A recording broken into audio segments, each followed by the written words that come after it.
నమస్తే వి digital news కి స్వాగతం నేను కృష్ణవేణి ముందుగా వార్తల్లోని ముఖ్యాంశాలు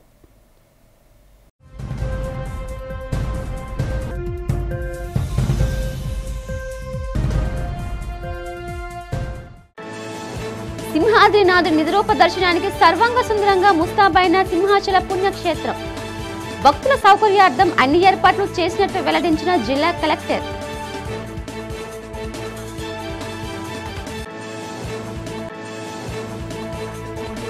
assembly deputy speaker petitions committee chairman Raghurama Krishnam Raju అధ్యక్షతన విశాఖలో జరిగిన పిటిషనర్ కమిటీ తొలి సమావేశంలో పాల్గొన్న ఎమ్మెల్యే పల్లా శ్రీనివాస్ ఇతర సభ్యులు. పహల్గాం తీవ్ర దాడిపై కాంగ్రెస్ నేతల మాటలపై ఘాటుగా స్పందించిన రాష్ట్ర ఉప ముఖ్యమంత్రి పవన్ కళ్యాణ్ సెక్యులరిజం ముసుగులో పాకిస్తాన్ ను ప్రేమిస్తామంటే ఊరుకునేది లేదని హెచ్చరిక. కూటమి ప్రభుత్వ పాలనలో గిరిజన ప్రాంతాల అభివృద్ధి సంక్షేమ వివరాలు వెల్లడించిన రాష్ట్ర మంత్రి గుమ్మడి సంధ్యారాణి 10 నెలల కూటమి పాలనలో మైదాన ప్రాంతాలకు దీటుగా గిరిజన ప్రాంతాలు అభివృద్ధి చేశామని స్పష్టం. ఇప్పుడు వివరాలు చూద్దాం. ఉత్తరాంధ్ర ఇలవేల్పు సింహాద్రినాథ్ నిజరూప దర్శనానికి సింహాచలం సర్వాంగ సుందరంగా ముస్తాబైంది. స్వామివారి నిజరూపాన్ని దర్శించుకునేందుకు తరలి వచ్చే భక్తులకు ఎటువంటి అసౌకర్యం ఎదురుకాకుండా ఆలయ అధికారులు అన్ని ఏర్పాట్లు పూర్తి చేశారు. ఈ సందర్భంగా ఏర్పాట్లను జిల్లా కలెక్టర్ హరేంద్ర ప్రసాద్ పరిశీలించారు. అనంతరం ఆయన మీడియాతో మాట్లాడుతూ నిజరూప దర్శనానికి విచ్చేస్తున్న భక్తులకు ఎటువంటి అసౌకర్యం కలగకుండా అన్ని రకాలుగా ఏర్పాట్లు చేశామని తెలిపారు. క్యూలలో మంచింటి సదుపాయం, ఉచిత మందుల పంపిణీ ఏర్పాటు చేశామని అన్నారు. భక్తులు వారి ఇచ్చిన స్లాట్ల ప్రకారం వచ్చి స్వామివారిని దర్శించుకోవాలని సూచించారు. దర్శనానికి వచ్చే భక్తులు ఆలయ సిబ్బందికి పోలీస్ శాఖకు సహకరించాలని విజ్ఞప్తి చేశారు. రేపు జరగబోయే శ్రీ వరాహ లక్ష్మీనరసింహస్వామి వారి యొక్క చందనోత్సవం కార్యక్రమం గురించి పగడ్బందీ ఏర్పాట్లు చేసుకోవడానికి మనము ఈరోజు రివ్యూ కార్యక్రమం చేపట్టడం జరిగింది.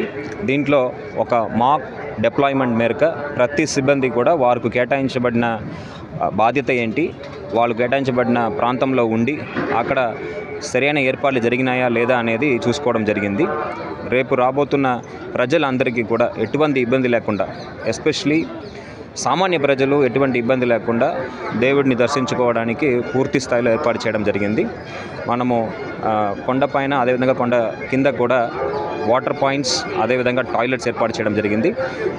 ప్రజల కోసం వాళ్ళు వాహనాలు 2 వీలర్ 3 వీలర్ అదేవిధంగా 4 వీలర్ వాహనాల కోసం పార్కింగ్ ప్రత్యేకంగా ఏర్పాటు చేయడం జరిగింది. పార్కింగ్ నుంచి కొండపైకి రావడానికి ఆర్టీసీ ద్వారా బస్సులు, అదేవిధంగా ప్రైవేట్ సంస్థల ద్వారా కూడా బస్సులు మనము ఏర్పాటు చేయడం జరిగింది. సామాన్య ప్రజలు ఒక వెహికల్ ఏవి కూడా పైకి పంపించడం జరగదు. కాబట్టి మీరు వెహికల్ని కింద పార్కింగ్లోనే పార్క్ చేసి కొండపైకి రావాల్సిగా కోరుతున్నాము. క్యూ లైన్స్లో మనము బ్యారికేడింగ్ అన్ని పూర్తిగా చేసుకున్నాము.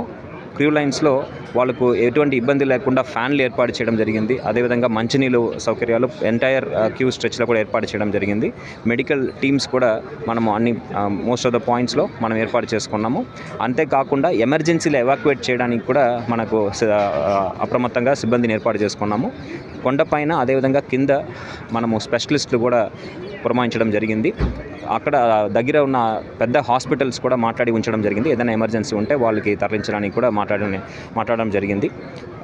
సో ఇంతే కాకుండా ఈ దర్శనం అన్నీ కూడా పకడ్బందీగా జరగడానికి ప్రజలు పూర్తిగా సహకరించవలసిగా ఈ సందర్భంగా కోరుతున్నాను. వారు వెహికల్స్ ఏమి కూడా 2 వీలర్స్ కానీ 4 వీలర్స్ కానీ అనుభవించబడవు కాబట్టి దయచేసి వాటిని అన్నింటినీ కూడా పార్కింగ్లోనే వదిలేసి రావాల్సిగా కోరుతున్నాము. ప్రభుత్వం ఏర్పాటు చేసిన బస్సుల ద్వారానే మా పైకి రావాల్సిగా కోరుతున్నాము. ఇంతే కాకుండా ప్రజల యొక్క భద్రత కోసం పోలీస్ సిబ్బంది కూడా పెద్ద ఎత్తున ఏర్పాటు చేసుకోవడం జరిగింది. వాళ్ళు డిప్లాయ్మెంట్ కింద నుంచి పైదాకా కూడా చేసుకోవడం జరిగింది. గౌరవ సిపి వర్యులు ఒక ఆధ్వర్యంలో గౌరవ హోంమంత్రి వారిలో ఆదేశాల మేరకు పకడ్బందీ ఏర్పాట్లు చేయడం జరిగింది. ప్రజలు అందరికీ ఎటువంటి ఇబ్బంది లేకుండా మన ప్రభుత్వం పూర్తి స్థాయిలో దర్శనం కల్పించడానికి సిద్ధంగా ఉన్నాం. ప్రజలు తమ సమస్యలపై రాష్ట్రంలోని ఏ శాసనసభ్యుడికైనా ఫిర్యాదు చేయవచ్చునని రాష్ట్ర శాసనసభ deputy speaker petitions committee chairman K Raghurama Krishnam Raju తెలిపారు. నగరంలోని ప్రభుత్వ అతిథి గృహంలోని టీడీపీ రాష్ట్ర అధ్యక్షులు పల్లా శ్రీనివాస్తో కలిసి మీడియాతో ఆయన మాట్లాడారు. అసెంబ్లీ పిటిషనర్లో తొలి కమిటీ సమావేశం నిర్వహించామని తెలిపారు. ఈ కమిటీ సేవలు ప్రజలు ఏ విధంగా వినియోగించుకోవచ్చు అవగాహన కల్పించాలని నిర్ణయం తీసుకోవడం జరిగిందన్నారు. స్థానిక శాసనసభ్యుడికైనా లేదా మరే శాసనసభ్యుడికైనా కీలక సమస్యను ఫిర్యాదు చేస్తే కమిటీ పరిశీలిస్తుందని చెప్పారు. సమస్యల పరిష్కారానికి కమిటీ కృషి చేస్తుందని అన్నారు. త్వరలో మరో 7 కమిటీలను ఏర్పాటు చేశామని రఘురామ కృష్ణంరాజు తెలిపారు. టీడీపీ రాష్ట్ర అధ్యక్షులు పల్లా శ్రీనివాస్ మాట్లాడుతూ అసెంబ్లీ పిటిషన్ కమిటీ చాలా శక్తివంతమైందని అన్నారు. ఈ కమిటీ ద్వారా ప్రజల నుండి వచ్చిన ఫిర్యాదులను పరిశీలించి పరిష్కరించడం జరుగుతుందని తెలిపారు. ప్రజలు ఈ కమిటీల సేవలను సద్వినియోగం చేసుకోవాలని కోరారు. మీడియా మిత్రులందరికీ నమస్కారం. ప్రివిలేజ్ కమిటీ మీడియా ద్వారా ప్రజలందరికీ ఈ పిటిషన్స్ కమిటీ అంటే ఏమిటి, దీన్ని ప్రజలు ఏ రకంగా సమస్యల పరిష్కారానికి ఉపయోగించుకోవాలి అనేది మీ ద్వారా అందరికీ తెలియచేయాలనేది ఈ మా తొలి సమావేశం. మా కమిటీకి ఇది తొలి సమావేశం ముందు మీడియా ద్వారా తెలియచేయాలని, ఎటువంటి మేజర్ సమస్యలు ముఖ్యంగా భూములకు సంబంధించి, సపోజ్ ఫర్ ఎగ్జాంపుల్ విశాఖపట్నం ఉంటే తర్వాత విష్ణు గారు క్లియర్గా చెప్తారు, రకరకాల భూ సమస్యలు భూ దోపిడీలు ఉన్నాయి. చాలామంది ఎక్కడెక్కడ అన్యాయాలు జరిగినాయో జాయింట్ కలెక్టర్ గారికో అక్కడ తహసీల్దార్కో లేకపోతే కలెక్టర్ గారికో ఏదో టైంలో ఆల్రెడీ పెట్టుకుంటారు, ఇంకా అపరిష్కృతంగా ఉండుండొచ్చు, ఎవరైనా ఆక్రమించుకుని ఉండుండొచ్చు. అటువంటి వాటికి అసెంబ్లీకి అడ్రస్ చేసి ఆంధ్రప్రదేశ్ శాసనసభ అనే పేరుతో అడ్రస్ చేసి ఏ శాసనసభ్యునికైనా, ఇప్పుడు గాజువాకలో ఉంటే గాజువాక ఎమ్మెల్యే గారికి ఇవ్వకల్లా, వారికి అందుబాటులో చుట్టుపక్కల ఉన్న ఏ ఎమ్మెల్యే ద్వారా అయినా, రాష్ట్రంలోని ఏ ఎమ్మెల్యే ద్వారా అయినా ఆ పిటిషన్ని ఆంధ్రప్రదేశ్ శాసనసభకి చేరిస్తే పిటిషన్ అయితే స్పీకర్ గారు మా కమిటీకి ఎండార్స్ చేస్తారు వచ్చిన పిటిషన్లు. ఉగ్రవాదులపై కనికరం అవసరం లేదని, దేశానికి మత సామరస్యం ఎంతో అవసరమని డిప్యూటీ సీఎం పవన్ కళ్యాణ్ అన్నారు. మంగళగిరి సీకే కన్వెన్షన్ హాల్లో మంగళవారం జరిగిన కార్యక్రమంలో ఆయన ముఖ్య అతిథిగా పాల్గొన్నారు. అంతకుముందు పహల్గాం ఉగ్రదాడిలో మృతి చెందిన జనసేన పార్టీ క్రియాశీలక కార్యకర్త మధుసూదన్ చిత్రపటానికి పార్టీ నేతలు పూలమాల వేసి నివాళి అర్పించారు.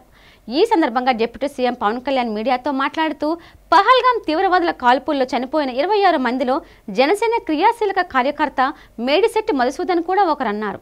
కాశ్మీర్ సరిహద్దుల్లో ఉగ్రవాదుల తూటాలు పేలితే దానికి ప్రకంపనలు మాత్రం భారతదేశం అంతా పాకిందన్నారు. ఉగ్రవాదులు షికారుకు వచ్చినట్లు వచ్చి 26 మందిని వేటాడి క్రూరంగా చంపేసి వెళ్లిపోయారని, మధుసూదన్ తలలో 40 బుల్లెట్లు దింపారంటే ఉగ్రవాదులు ఎంత దారుణంగా క్రూరంగా వ్యవహరించారో అర్థమవుతుందన్నారు. ఉగ్రవాదులపై కనికరం అవసరం లేదని, వారిని తీసివేయాలన్నారు. దేశంలోని కొందరు సెక్యులర్ వాదులు ఉగ్రవాదుల మతం అడిగి చంపలేదని చెబుతున్నారని, ఉగ్ర దాడిపై వాస్తవంగా చెప్పాలని, అంతేగాని సన్నాయి నొక్కులు నొక్కవద్దని హితవు పలికారు. భారతదేశంలో కూర్చొని పాకిస్తాన్ను ప్రేమిస్తున్నారని, పాకిస్తాన్పై అంత ప్రేమ ఉంటే కాంగ్రెస్ నాయకులు పాకిస్తాన్కు వెళ్ళిపోవచ్చునన్నారు. పాకిస్తాన్ని ప్రేమిస్తూ ఉంటారు వీళ్ళందరూ. ఇక్కడ భారతదేశంలో కూర్చొని మీరు పాకిస్తాన్ని ప్రేమిస్తుంటారు. మొన్న కొంతమంది నాయకులు డిబేట్లో మాట్లాడుతుంటే చూస్తున్నాను. మీరు పాకిస్తాన్ అంత ప్రేమిస్తే దయచేసి పాకిస్తాన్కి వెళ్ళిపోండి, ఇక్కడ ఎందుకు? పాకిస్తాన్ మీద మీకు అంత ప్రేమే ఉంటే ఇది మాట్లాడుతున్న పోనీ ఏదైనా వీళ్ళందరూ కూర్చొని కాంగ్రెస్ నాయకులు వీళ్ళందరూ, కొంతమంది ఎమ్మెల్సీలు కూడా ఉన్నట్టుగా అనిపించింది నాకు చూస్తుంటే. ముఖ్యంగా సౌత్ నుంచి ఉన్నారు కొంతమంది సీనియర్ కాంగ్రెస్ నాయకులేం. కాంగ్రెస్లోనే విభేదం ఉంది. మేము వెళ్ళిపోతే మీరు పాకిస్తాన్ని, మీరు భారతదేశంలో దాడి జరిగినప్పుడు భారతదేశానికి నిలబడాలి తప్ప పాకిస్తాన్కి నిలబడతాం మీరు సెక్యులరిజం అంటే అది ఏ ససేమిరా ఎవరు ఒప్పుకోరు. ఇక్కడ గిరిజన ప్రాంతాల అభివృద్ధి సంక్షేమానికి కట్టుబడి కేంద్ర ప్రభుత్వ సహకారంతో డోలి రహిత మార్గాలను ఏర్పాటు చేసేందుకు 1000 కోట్ల నిధులు మంజూరు చేశామని women and children's welfare, tribal welfare మంత్రి గుమ్మడి సంధ్యారాణి పేర్కొన్నారు. ఈ సందర్భంగా మంగళగిరి సచివాలయంలో ఏర్పాటు చేసిన మీడియా సమావేశంలో తమ శాఖ 10 నెలలుగా చేపడుతున్న అభివృద్ధి సంక్షేమ కార్యక్రమాలను వివరించారు. రాష్ట్ర ముఖ్యమంత్రి చంద్రబాబు నాయుడు ఆలోచనలకు అనుగుణంగా గిరిజన ప్రాంతాలలో త్రాగునీరు, సాగునీరు, విద్య, వైద్యం, రహదారుల అభివృద్ధిపై ప్రత్యేక దృష్టి సారించామన్నారు. ఇప్పటికే ఏజెన్సీ ప్రాంతాలన్నింటినీ అనుసంధానం చేసి డోలుమూతలు లేని విధంగా 550 కోట్లతో రహదారులు అభివృద్ధి చేయడం జరిగిందన్నారు. గిరిజనులను అన్ని విధాలా ముందుకు తీసుకువెళ్లేందుకు కేంద్రం సహకారం తీసుకుంటున్నట్లు వెల్లడించారు. గిరిజన ప్రాంతాల్లో డోలీ మోతలు లేకుండా సురక్షితంగా మహిళలు ప్రసవించాలని, అలాగే ఎవరైనా అనారోగ్యంతో బాధపడుతున్న వాళ్ళకి కూడా డోలీ మోతలు లేకుండా రహదారి సౌకర్యాలు కల్పించాలని కేవలం ఈ 10 నెలల కాలంలోనే దాదాపు 1000 కోట్ల రూపాయలు రోడ్లు శాంక్షన్ చేసి వేయటం జరుగుతోంది. కొన్ని పనులు ప్రాసెస్లో ఉన్నాయి, కొన్ని జరుగుతూ ఉన్నాయి, కొన్ని పూర్తయిపోయి మేము ఆల్రెడీ ప్రారంభోత్సవాలు కూడా చేయడం కూడా జరిగింది. మీరందరూ కూడా చూశారు. ముఖ్యంగా గిరిజన ప్రాంతాల్లో అతి ముఖ్యంగా ఒక 5 పాయింట్స్ మీద ముందుకు వెళ్తున్నాం. ఒకటి త్రాగునీరు, సాగునీరు, రహదారి సౌకర్యాలు, విద్య, వైద్యం. ఈ 5 ఉంటే గిరిశిఖర ప్రాంతాల్లో కూడా 80% వరకు కష్టాలన్నీ పోతాయి.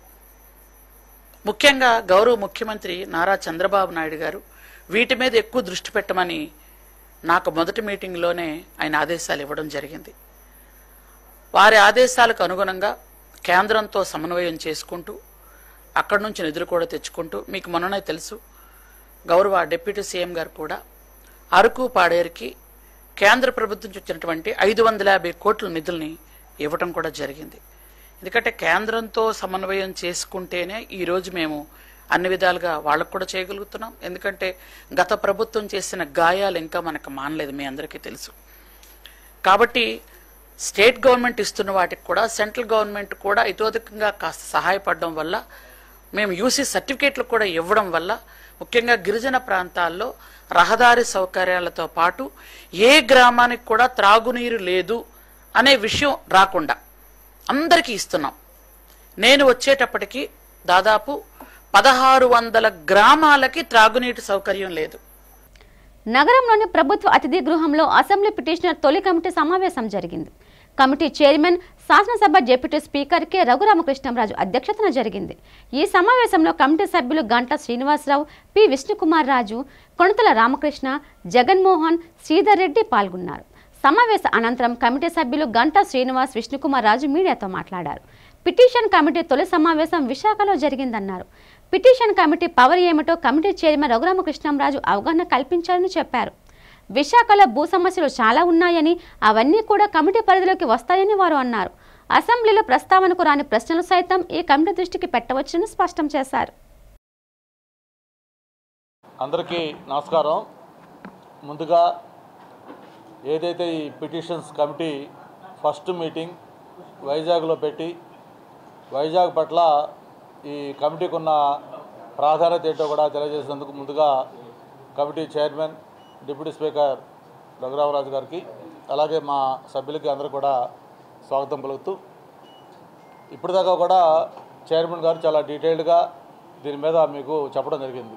దానికి నేను యాడ్ చేసేది ఏంటంటే, కాన్స్టిట్యూషన్ ప్రకారం సిస్టమ్స్లో లెజిస్లేటరు రోల్ ఏంటి, ఇవన్నీ కూడా మనం ఎప్పటి నుంచో చూస్తూ ఉన్నాం. అట్లాగే ప్రతి సిస్టానికి కూడా కొన్ని రూల్స్, లిమిటేషన్స్, రెస్పాన్సిబిలిటీసు, పవర్సు ఇవన్నీ కూడా మనకి కాన్స్టిట్యూషన్లో ప్రొవైడ్ చేశారు. మనకి శేషన్ గారు వచ్చేదాకా కూడా ఎలక్షన్ కమిషన్ ఒకటి ఉందని, ఎలక్షన్ కమిషన్కి అన్ని పవర్స్ ఉన్నాయని, ఎలక్షన్ కమిషన్ అనుకుంటే ఎలక్షనీరింగ్ మొత్తాన్ని అంత కంట్రోల్ చేయగలదని ఎవరికి తెలియదు. ఆయనకు ముందు చాలామంది ఎలక్షన్ కమిషనర్లుగా చేశారు. అయితే ఎవరు కూడా అసలు ఉన్న విషయం కూడా గుర్తుపెట్టుకోవాలి. మరి శేషన్ గారు వచ్చిన తర్వాత ఎలక్షన్ కమిషన్ అంటే ఏంటో చేసి చూపించారు. అంటే ఎలక్షన్ కమిషన్ కొత్తగా పవర్స్ ఇవ్వాల, అంతకుముందు ఏదైతే ఉన్నాయో దాన్నే కరెక్ట్గా ఇంటర్ప్రిట్ తీసుకొని దాన్ని ఇంప్లిమెంట్ చేసిన వ్యక్తిగా శేషన్ గారు చేతుల్లోకి ఎక్కారు. అట్లాగే ఈరోజు పిటిషన్స్ కమిటీ అంటే ఇప్పటిదాకా మీతో పాటు మాకు కూడా చాలామంది తెలియదు. పిటిషన్స్ కమిటీ అంటే అందరూ ఏమనుకుంటున్నారంటే అదొక ఎందుకు పనికిరాని కమిటీ లాంటిది, ఏదో ఎమ్మెల్యేల కమిటీలు వేయాలి కాబట్టి అటువంటి కమిటీలు వేస్తారని. కానీ దాన్ని డీప్గా స్టడీ చేసి డెప్త్కి వెళ్తే దాంట్లో ఉన్న పవర్ ఏంటో ఇప్పుడే చైర్మన్ గారు చెప్పారు. అది ప్రధానంగా మనకు ఎక్కువ మీడియాలో ఈ ల్యాండ్స్ ఇటువంటివి వస్తున్నాయి కాబట్టి అవి అనుకుంటున్నారు. అదే కాదు, పబ్లిక్కి సంబంధించిన వాళ్ళ గ్రీవియన్స్ ఏదైనా ఒక పిటిషన్ అటు కలెక్టర్కో లేకపోతే ఎమ్మెల్యేకో లేకపోతే ఇంకొక ముఖ్యమంత్రికో లేకపోతే ఒక మంత్రికో ఏదైనా వాళ్ళకున్న ఇబ్బంది, వాళ్ళకున్న అసౌకర్యం, వాళ్ళకున్న గ్రీవియన్స్ ఒక పిటిషన్ ఇస్తే ఆ పిటిషన్స్ని పిటిషన్స్ కమిటీకి తీసుకొస్తే ఆ పిటిషన్ కమిటీ దాన్ని ఎంక్వైరీ చేసి దాంట్లో వాస్తవాలు ఏంటి, సాధ్యాసాధ్యాలు ఏంటి, దాన్ని ఎంతవరకు దాన్ని పరిశోధించి ఇవన్నీ కూడా స్టడీ చేసి దాన్ని పాజిటివ్గా రికమెండ్ చేసి దాన్ని అయ్యేటట్టుగా ఆ సమస్య పరిష్కారం అయ్యేటట్టుగా చేయటం ప్రధానంగా పిటిషన్స్ కమిటీకి సంబంధించింది. ఇప్పుడే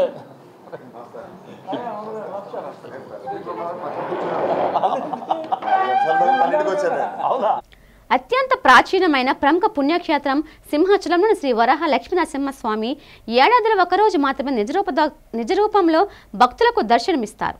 అక్షయ తృతీయ నాడు స్వామివారు భక్తులకు నిజరూపంలో దర్శనమిస్తారని దేవస్థానం వేద పండితులు స్థానాచార్యులు టి వేణుగోపాలాచారి తెలిపారు. బుధవారం అర్ధరాత్రి 1 గంటకు స్వామివారికి సుప్రభాత సేవ, ఇతర పూజలు, ఆరాధన, అభిషేకాలు, అలంకరణ, నివేదన, మంగళ శాసనాలతో పూజలు ముగిస్తాయన్నారు. తెల్లవారుజామున 3 గంటలకు ఆలయ అనువంశిక ధర్మకర్త పూసపాటి అశోక్ గజపతి స్వామివారిని తొలి దర్శనం చేసుకుంటారని అన్నారు. అశోక్ గజపతిరాజు కుటుంబ సభ్యుల దర్శనం అనంతరం వీవీఐపీలకు స్వామివారి దర్శన భాగ్యం కల్పిస్తామన్నారు. అనంతరం తెల్లవారుజామున 3:30 గంటల నుండి రాత్రి 7 గంటల వరకు భక్తులకు స్వామివారి నిజరూప దర్శనాన్ని అవకాశం కల్పిస్తామని తెలిపారు. దర్శనానికి వచ్చే భక్తులందరికీ స్వామి దర్శనం కల్పించాలనేదే తమ లక్ష్యం అన్నారు. అనంతరం దర్శనాలు నిలుపు చేసి స్వామివారికి తొలి విడత చందన సమర్పణం జరుగుతుందని అన్నారు. సుందరాయ శుభాంగాయ మంగళాయ మహోజసే సింహశైల నివాసాయ శ్రీ నృసింహాయ మంగళం. శ్రీ శ్రీ శ్రీ వరాహ లక్ష్మీ నరసింహస్వామి గారి సన్నిధానంలో భక్తులందరూ ఎప్పుడా అని ఎదురు చూస్తున్నటువంటి నిజరూప దర్శన సేవ భాగ్యాన్ని అనుగ్రహించినటువంటి దివసం ఇవాడే ఏప్రిల్ 30వ తారీఖు. ఈ రోజున తెల్లవారుజామున అంటే రాత్రి 1 గంటకు వైశాఖ శుద్ధ తదియ బుధవారం రోహిణి నక్షత్రం రాత్రి 1 గంటకు సుప్రభాతం అయిన తర్వాత విశ్వక్సేనారాధనం పుణ్యాహవాచనం అయిన తర్వాత పంచకలశ స్నపన తిరుమంజనం కోసం ఆవాహనం ఆరాధనం అయిన తర్వాత ఋత్విగ్వరణం ఉత్సవాంగీకారం అయిన తర్వాత స్వామివారి సన్నిధానంలోకి ప్రవేశించి చందనోత్తరణం అయిన తర్వాత స్వామికి అభిషేకం పంచామృతాభిషేకం అలంకారం అయిన తర్వాత ఆరాధనం శీతలోపచారములు నివేదనం మంగళ నీరాజనం అయిన తర్వాత ఈ కార్యక్రమం అంతా సుమారుగా 3-3:30 గంటల వరకు కొనసాగుతుంది. ఇదైన తర్వాత ప్రప్రథమంగా మహారాజా వారి దర్శనం అయిన తర్వాత విశిష్ట అతిథుల దర్శనం సుమారుగా 3:30 గంటల ప్రాంతం నుంచి సర్వదర్శనం ఆరంభమవుతుంది. నిజరూప దర్శనం సింహాద్రినాథుడు కుందాభ సుందర తను పరిపూర్ణ చంద్రబింబానుకారి వదన అని చల్లనైనటువంటి స్వామి సింహాద్రి అప్పన్న నిజరూప దర్శనం లభింపబోతోంది. దర్శించండి. ఆ రోజు తెల్లవారుజామున సుమారు 3:30 గంటల నుంచి రాత్రి 7 గంటల వరకు సర్వదర్శనం కొనసాగుతుంది. మహిళలను సమాజంలో ఆర్థికంగా బలోపేతం చేయడమే కూటమి ప్రభుత్వ లక్ష్యమని విశాఖ దక్షిణ నియోజకవర్గ శాసనసభ్యులు శేష్ వంశకృష్ణ తెలిపారు. 30-39 వార్డుల్లోని మహిళలకు కుట్టు మిషన్ కేంద్రాలను ప్రారంభించారు. ఈ సందర్భంగా ఎమ్మెల్యే వంశకృష్ణ మాట్లాడుతూ మహిళలకు ఉపాధి కల్పించి వారిని ఆర్థికంగా బలోపేతం చేస్తామన్నారు. మహిళలకు టైలరింగ్లో 90 రోజుల పాటు శిక్షణ ఇచ్చి అనంతరం ఉచితంగా కుట్టు మిషన్లు అందజేస్తామన్నారు. మహిళలు ఆర్థిక సమృద్ధిని సాధించిన నాడే సమాజం అభివృద్ధి చెందుతుందని అన్నారు. కూటమి ప్రభుత్వం మహిళా సంక్షేమం, అభివృద్ధి, రక్షణకు కట్టుబడి ఉందని ఎమ్మెల్యే వంశకృష్ణ స్పష్టం చేశారు. ఈ కార్యక్రమంలో కూటమి నేతలు కార్పొరేటర్ మహమ్మద్ సాదిక్, కొల్లి సింహాచలం, కొండమ్మ తదితరులు పాల్గొన్నారు. బీసీ లోన్లు ఉన్నాయి, అలాగే మైనార్టీ లోన్లు ఉన్నాయి. మైనార్టీ సంక్షేమం సంబంధించి ఒక మీటింగ్ కూడా పెడుతున్న వాళ్ళకి లోన్స్తో పాటు ఇంట్లో రకరకాలు ఉన్నాయి, చాలా ఉన్నాయి. నేను అది కొద్దిగా పూర్తిగా చదివి చెప్తాను. అతి త్వరలో అది కూడా మీటింగ్ పెడదాం. మీరందరూ కూడా ఈ ఉద్దేశం ఏంటంటే ఎవరి మీద ఆధారపడకుండా మీరు మీ కాళ్ళ మీద నిలబడి ఆర్థికంగా బాగా ఎదిగి మన పిల్లల్ని మంచి చదువు చదివించుకొని ఉన్నతమైన చదివించుకొని అన్ని విధాలా బాగుండాలని ఒక ఉద్దేశంతో ఈ ప్రభుత్వం ఈ అవకాశం మనకు ఇస్తుంది. కాబట్టి దీన్ని కరెక్ట్గా వాడుకోవాలి. మనకు 75% ఆంధ్ర ఉండాలి, నేర్చుకోవాలి. వర్క్ కూడా కొద్దిగా నేర్చుకుంటే దీంతో పాటు నేను కూడా మీ అందరికీ ఇంకొక ఫుడ్ మిషన్ ఇస్తాను నెక్స్ట్ మంత్. అందరికీ ప్రతి ఒక్కరికి ఒక ఫుడ్ మిషన్ ఇస్తాను. సో బాగా నేర్చుకోండి. జూన్లో నేను ఫుడ్ మిషన్ ఇస్తాను మీకు. మళ్ళీ మీరు బాగా నేర్చుకోండి. మీరు అందరూ కూడా ఇళ్లలో ఒక్కొక్కరు కుటుంబం మీ చుట్టుపక్కల అందరూ మీరే కుట్టాలి. ఇంకా షాపులు కూడా కుట్టించే విధంగా మీరు తయారవ్వాలి. రకరకాల వ్యక్తులు ఎక్కడెక్కడో కుడుతున్నారు. సో మీరు బాగా కుడితే మీకే ఆర్డర్ ఇస్తారు షాపులో కూడా. సో ఆ విధంగా మీరు ఎదగాలని ఒక మంచి ఉద్దేశంతో పెట్టిన కార్యక్రమం కాబట్టి ప్రతి ఒక్కరికి ఇల్లు కానీ ప్రతి ఒక్కరికి లోన్, బీసీ లోన్, ఎవరికి కావాల్సిన లోన్ అన్నీ కూడా మేము దగ్గరుండి చేస్తాం. 1వ తారీఖు నుంచి పూర్తిగా మీ పద్మ గారు కానీ మేము కూడా అందరూ కూడా అందుబాటులో ఉంటాం. శరవేగంగా అభివృద్ధి చెందుతున్న విశాఖలో భూములకు ఎంతో గిరాకీ ఉందని మాజీ ఎమ్మెల్సీ ఎంవి శర్మ అన్నారు. Visakhapatnam apartments residents welfare association ఆధ్వర్యంలోని అల్లూరి విజ్ఞాన కేంద్రంలో విశాఖలో ప్రభుత్వ భూములు ఆస్తుల బదలాయింపుపై రౌండ్ టేబుల్ సమావేశం నిర్వహించారు. ఈ సందర్భంగా శర్మ మాట్లాడుతూ ఎంతో విలువైన భూములను ప్రభుత్వం కారు చౌకగా కంపెనీలకు కేటాయించడం పట్ల ఆగ్రహం వ్యక్తం చేశారు. కంపెనీలు స్థానికులకు ఉద్యోగాలు ఇస్తాయంటూ కోట్లాది రూపాయలు విలువ చేసే భూములను అతి చౌకగా ప్రభుత్వం ఇవ్వడం తగదన్నారు. ఈ విధానానికి ప్రభుత్వం స్వస్తి చెప్పాలని డిమాండ్ చేశారు. విలువైన భూములను భవిష్యత్తులో ప్రజా అవసరాలకు మాత్రమే ప్రభుత్వం వినియోగించాలని డిమాండ్ చేశారు. ఈ కార్యక్రమంలో పలువురు మేధావులు, పర్యావరణవేత్తలు పాల్గొన్నారు.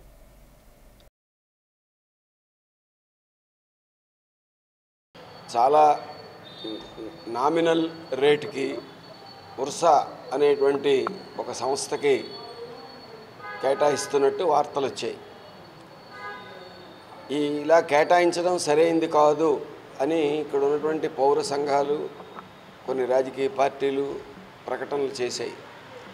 కానీ ప్రభుత్వం దానికి మేము కేటాయిస్తున్నాము అని అధికారికంగా చెప్పడానికి కానీ, అలా కేటాయించట్లేదు అని ఖండించడానికి కానీ ముందుకు రాలేదు. ఒక నిగూఢమైనటువంటి రహస్యమైన విషయంగా ఇది భావిస్తోంది. ఇప్పుడు ఆర్టిఫిషియల్ ఇంటెలిజెన్స్లో గ్రోక్ అని ఉంది. దానిలోకి వెళ్ళి సెర్చ్ చేసి చూస్తే ఇలా కేటాయించడం అనేది పద్ధతికి విరుద్ధంగా జరుగుతోంది అని ఆర్టిఫిషియల్ ఇంటెలిజెన్స్లో కూడా ఫీడ్ అయి ఉంది. అటువంటి ఒక సంస్థ ఇక్కడ రిజిస్టర్ అయ్యి ప్రభుత్వం తాలూకా గుర్తింపు పొందినటువంటి అటువంటి ఒక కంపెనీ అంటూ ఏది లేదు. దాని మాతృ సంస్థ ఎక్కడో విదేశాల్లో 3 సంవత్సరాల క్రితం ఎక్కడో నమోదయ్యి 3 సంవత్సరాల నుంచి పనిచేస్తోంది అని ఉంది. ఒక విదేశీ కంపెనీ ఇక్కడ దానికి రిజిస్ట్రేషన్ కూడా లేని దానికి భూములు కేటాయించడానికి అవగాహన కుదిరింది అని ఇవాళ తెలుగుదేశం నాయకుడు ఒక ఆయన పత్రికల్లో వివరణ ఇచ్చాడు. ప్రభుత్వం ఎందుకు అధికారికంగా నోరెప్పడం లేదు? జిల్లా కలెక్టర్ గారు దీని మీద వివరణ ఎందుకు ఇవ్వడం లేదు? పేద ప్రజల ఆరోగ్య సంరక్షణ, వారి సంక్షేమ విషయంలో కూటమి ప్రభుత్వం రాజీపడే ప్రసక్తే లేదని ఎమ్మెల్యే వంశకృష్ణ శ్రీనివాస్ యాదవ్ తెలిపారు. నగరంలోని జరిగిన కార్యక్రమంలో ముఖ్యమంత్రి సహాయ నిధి నుండి చికిత్స చేసుకున్న పేదవారికి వచ్చిన ఆర్థిక సహాయం చెక్కులను లబ్ధిదారులకు అందజేశారు. ఈ సందర్భంగా ఆయన మాట్లాడుతూ వివిధ రకాల అనారోగ్య సమస్యలతో బాధపడుతూ ఆసుపత్రిలో చికిత్స చేసుకున్న వారికి ఆసుపత్రి ఖర్చుల నిమిత్తం ఈ ఆర్థిక సహాయం ఇవ్వడం జరుగుతుందన్నారు. పేదల ఆరోగ్య సంరక్షణకు ముఖ్యమంత్రి సహాయ నిధి నుండి ప్రత్యేకంగా పెద్ద మొత్తం నిధులు మంజూరు చేయడం జరుగుతుందని అన్నారు. తమ ప్రభుత్వ పేదల అభ్యున్నతి కోసం అమలు చేస్తున్న పథకాలను వినియోగించుకోవాలని కోరారు. ముఖ్యమంత్రి చంద్రబాబు, డిప్యూటీ సీఎం పవన్ కళ్యాణ్ నిరంతరం రాష్ట్ర అభివృద్ధి, ప్రజా సంక్షేమం కోసమే పనిచేస్తున్నారని వంశకృష్ణ అన్నారు. ఈ కార్యక్రమంలో లబ్ధిదారులతో పాటు కూటమి నాయకులు, కార్యకర్తలు పాల్గొన్నారు. ఈరోజు సీఎం రిలీఫ్ ఫండ్ దక్షిణ నియోజకవర్గంలో దాదాపుగా ఈ వారంలో 10 మందికి ఇవ్వడం జరిగింది. అందులో ఈరోజు ముగ్గురికి ఒకరికి 2 లక్షలు, ఒకరికి 1,20,000, ఒకరికి 7,10,000. నిజంగా వాళ్ళ అదృష్టవంతులు. ఇవాళ ముఖ్యమంత్రి గారు, డిప్యూటీ సీఎం గారు, మోడీ గారు పేదల కష్టాల్లో ఉన్నప్పుడు వాళ్ళు చనిపోయే మార్గం తప్ప ఇంకొక మార్గం లేదు. వాళ్ళకి ఆరోగ్యశ్రీ కూడా వర్తించదు. అలాంటి సందర్భాల్లో కష్టంలో ఎంతమంది ఉన్నా కూడా మా వంతు సహకరించిన ముందును. అలాగే ఈరోజు మా గల్ఫ్ నుంచి మా సోదరులు పేద విద్యార్థులు కొన్ని కిట్లు ఇవ్వడం జరిగింది. వాళ్ళకు కూడా మా గల్ఫ్ సోదరులందరూ, జన సైనికులు కూడా ప్రత్యేకంగా ధన్యవాదాలు. రానున్న రోజుల్లో నియోజకవర్గంలో ఇలాంటి సేవా కార్యక్రమాలు కానీ, అలాగే సీఎం రిలీఫ్ ఫండ్లు కానీ, రకరకాల ఇవాళ కుట్టు మిషన్లు కావచ్చు, అలాగే రేపు బీసీ లోన్లు కావచ్చు, ఎస్సీ లోన్లు కావచ్చు, చాలా వివిధ రకాలు ఉన్నాయి. అందరూ కూడా సామాజికంగా ఆర్థికంగా ఎదగాలి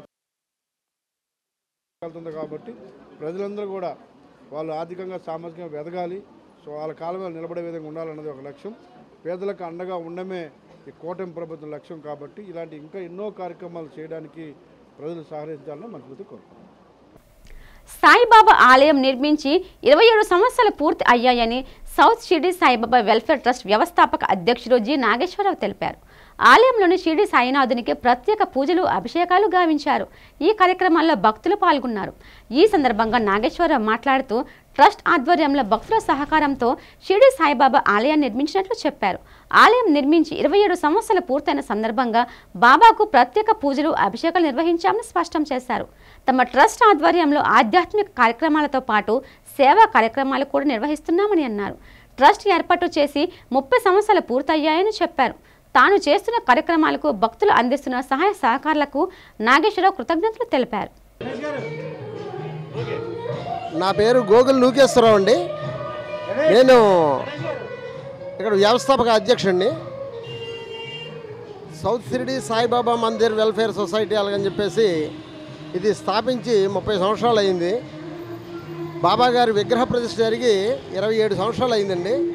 ఆ సందర్భంగా విగ్రహ ప్రతిష్ఠ జరిగి 27 సంవత్సరాలు అయింది కాబట్టి యానివర్సరీ కార్యక్రమం చేస్తున్నాము. ఈ కార్యక్రమంలో 3 రోజులు వేద పఠన, తర్వాత బాబా గారికి పంచామృతాభిషేకాలు, అలాగే ఏకాదశి రుద్రాభిషేకాలు, భజన కీర్తనలు ఇత్యాదిగా చేస్తూ ఈ కార్యక్రమాన్ని ఈరోజు 2వ రోజు పల్లకీ సేవ చేస్తున్నామండి. ఈ పల్లకీ సేవ అనంతరం రేపు మహానదాన కార్యక్రమం కూడా ఉంటుంది.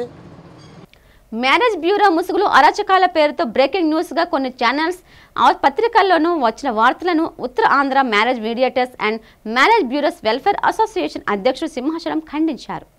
విజేఎఫ్ ప్రెస్ క్లబ్లో నిర్వహించిన మీడియా సమావేశంలో ఆయన మాట్లాడుతూ తప్పుడు వార్తల పట్ల విచారం వ్యక్తం చేశారు. నేరం చేసిన వ్యక్తి హెర్బల్ ప్రొడక్ట్స్ ఏజెంట్గా పరిచయం చేసుకుని బరువు తగ్గిస్తానని బాధితురాలి ఫోన్ నెంబర్ తీసుకోవడం అయిందన్నారు.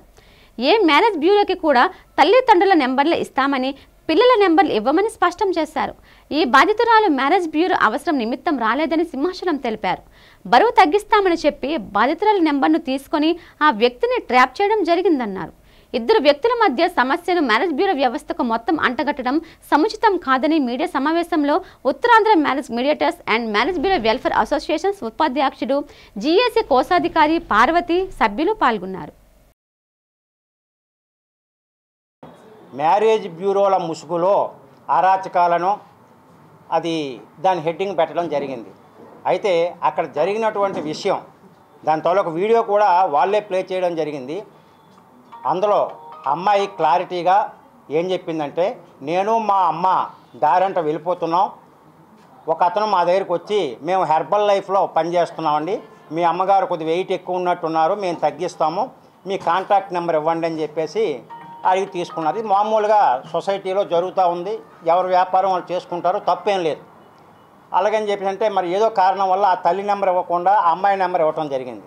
తర్వాత సదరు వ్యక్తి అతను మ్యారేజ్ బ్యూరో నడపట్ల, వాళ్ళ నాన్నగారు ఎప్పుడో నడిపేవారు. ఆ ఆఫీసు మరి ఉందో లేదో కూడా తెలియదు. ఆయన మా అసోసియేషన్లో కూడా సభ్యుడు కాదు, ఆయన ఎవరో కూడా పూర్తిగా మాకు తెలియదు.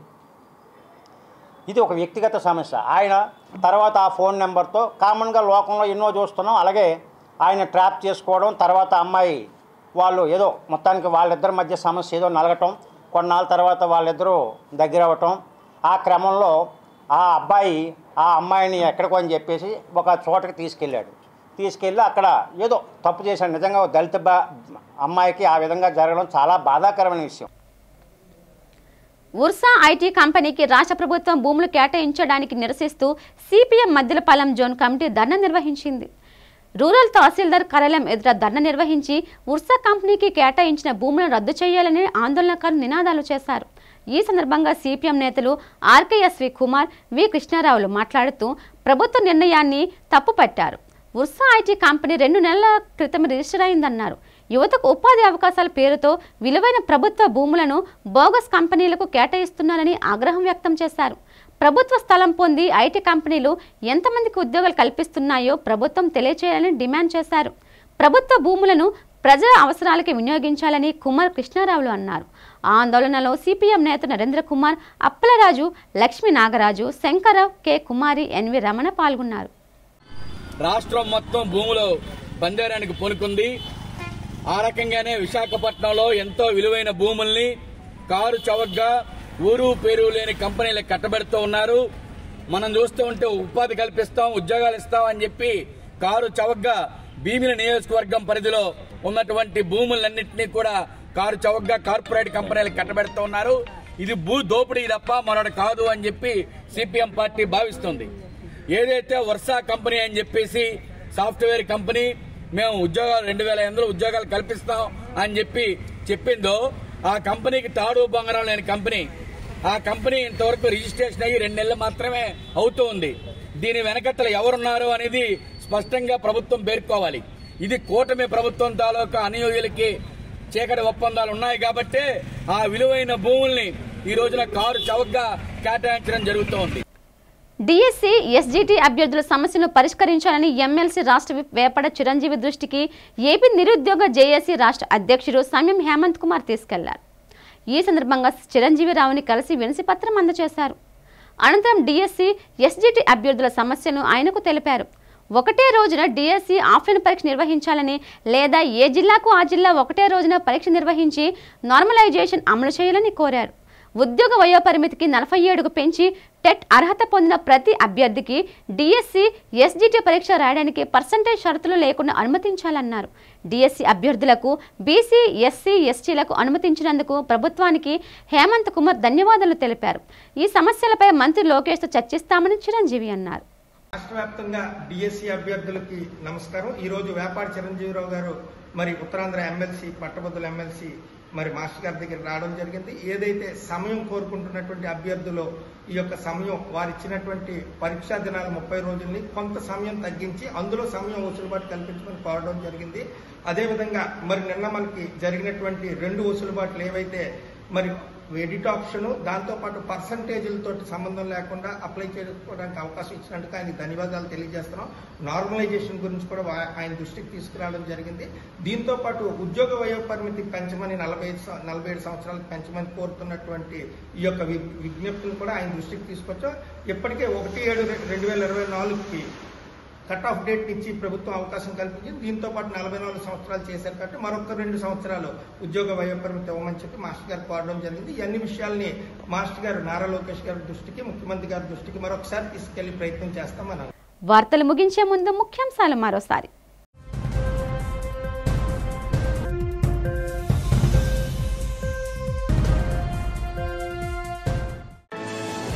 సింహాద్రినాథుడి నిజరూప దర్శనానికి సర్వాంగ సుందరంగా ముస్తాబైన సింహాచల పుణ్యక్షేత్రం. భక్తుల సౌకర్యార్థం అన్ని ఏర్పాట్లు చేసినట్టు వెల్లడించిన జిల్లా కలెక్టర్.